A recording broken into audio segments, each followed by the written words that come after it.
We are joined now by Dr. Jennifer Christie, who is here to talk about the ASGE symposium entitled Endoscopy as a Contact Sport, Protecting Yourself in the Endoscopy Unit. Yes. I love the title right there, but being a contact sport for very good reason. And you want to talk about what practitioners really need to think about every day when they're in there. So how do you advise people to protect themselves, or how are you protecting yourself? Yeah, so it's so important to protect yourself during endoscopy. We are exposed to a lot of different bloodborne pathogens, either through the stool, through oral secretions, such that we have to make sure that we protect our clothing, our skin, our eyes, our oral airways. And there's so much that we have to think about in terms of making sure that happens on a consistent basis.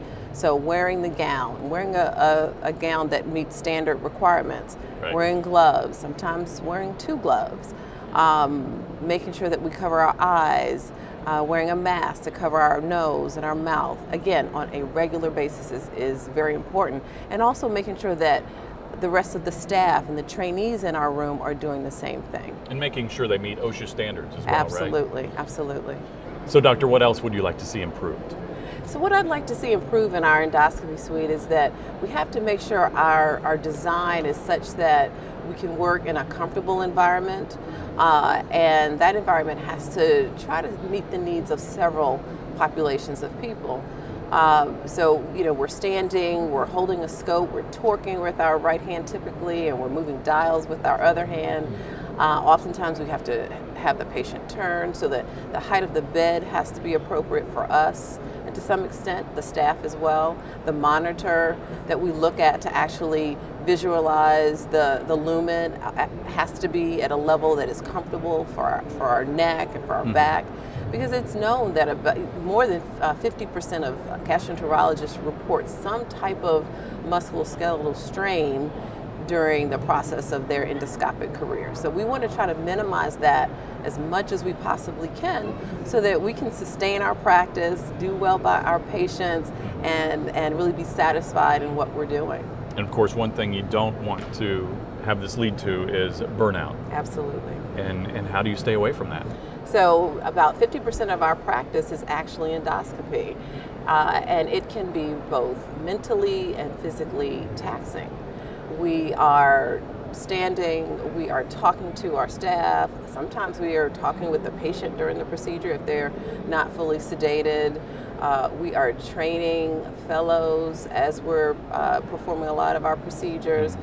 And also we're doing very challenging techniques, and there can be substantial risk involved.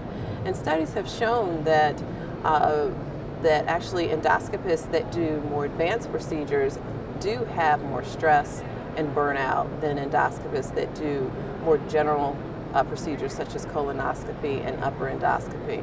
And so we have to be very mindful of ways to reduce that stress and burnout, and develop strategies as a team to help manage that.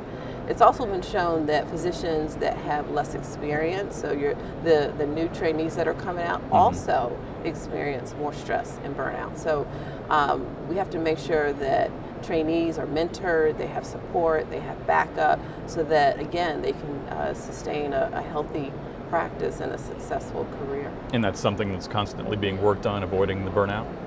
Well, to some extent. I think we can do better.